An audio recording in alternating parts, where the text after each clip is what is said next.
Greetings and welcome back to Room 303 and our chats with Emily as we are calling our readings through the poetry of Emily Dickinson. We are in the Johnson edition. We turned out to poem 755, No Bobolink, Reverse His Singing. One of Emily's favorite birds is the bobolink, appearing in 12 different poems. We'll get to 1591 in a bit. But in many ways we are back to poem 254. You will remember this one. Hope is the thing with feathers that perches in the soul and sings the tune without the words and never stops at all. It'll be this tune that we're interested in. And sweetest in the gale is heard, and sore must be the storm that could abash the little bird that kept so many warm. I've heard it in the chillest land and on the strangest sea, yet never in extremity it asked a crumb of me. This is another poem about hope. This is another poem about dealing with loss. Our assumptions are that you've been following our stuff at learnstrong.net. Down that left-hand side, Chats with Emily's our playlist. I'm hopeful that you worked through our set of introductory comments as well as the preceding 754 poems. We just finished with the famous 754, My Life Had Stood a Loaded Gun. Now, this is another poem where Emily seems to be referencing the fact that for her, often the only way to deal with pain, suffering, so we are at the theodicy question again, is to keep singing. Only she'll take the perspective of her favorite bird, or one of her favorite birds, the bobolink. Now, of course, the question is, what is it for Emily that is prompting this notion of in your life, you're a happy bird until your favorite tree gets cut down? We just don't know. We can speculate. No bobolink reverse his singing when the only tree ever he minded occupying by the farmer be clove to the root, his spacious future best horizon gone, whose music be his only anodyne, brave bobolink. Now, notice Ierolli's B sounds, especially at the end of the poem. Now, we said that bobolink is will appear in 12 different poems. We've already seen it a number of times. When we get to 1591, the bobolink is gone, the rowdy of the meadow, and no one swaggers now but me. The Presbyterian birds can now resume the meeting.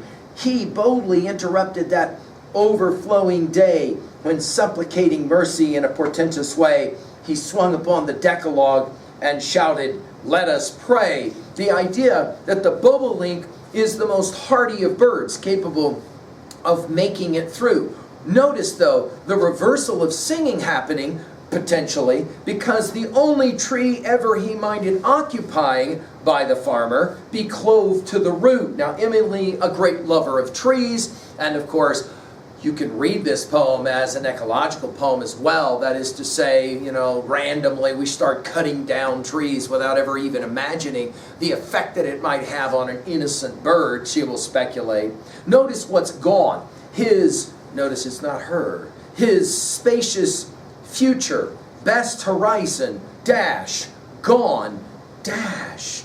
I think Emily is as good a poet, maybe Dante, okay, will only be better, at capturing that sense of loss and the longing that often comes along with that loss. Like the bird, like, what do I do now that my favorite tree has been cut down? Notice by the farmer, whose music be his only anodyne. You'll remember anodyne from 83, from 536, and we'll see it again in 1737. The only relief for pain is to sing, the music of singing. And then she calls him brave bobolink, that use of the B sounds again. Now, I think the message here is simple at 2a. Sometimes the only thing that one can do is sing in the face of adversity. Of course, we saw in 254, right, the thing with feathers, the little bird that sings through the gale. At 2b, I love the B sounds of this poem. It's a fun poem to read, especially the syntax at the beginning of the poem. Now, I mentioned Dante of 3a. I mentioned Dante. Let's go back. It's one of our favorite passages, of course. It's a passage that students in 303 are challenged to memorize. Dante the Pilgrim, in the middle of hell. He's had it. He is done. He has smelled enough, seen enough, horrified by enough, and he plops down, and his guide Virgil must speak, because Dante says, I'm done. I've had enough. And Virgil will say in passage 24, we like the CRD translation here, up on your feet. This is no time to tire. My master cried. That man who lies asleep will never wake in fame, and his desire and all his life drift past him like a dream, and the traces of his memory fade from time like smoke in air or ripples on a stream. Now, therefore, rise, control your breath, and call upon that strength of soul that wins all battles, unless it sink and the gross bodies fall. There is a longer ladder yet to climb. This much is not enough. If you understand me, show that you mean to profit from your time. And then Dante, the writer, will say of Dante, the pilgrim I rose and made my breath appear more steady than it really was. And I replied, lead on as it pleases you to go.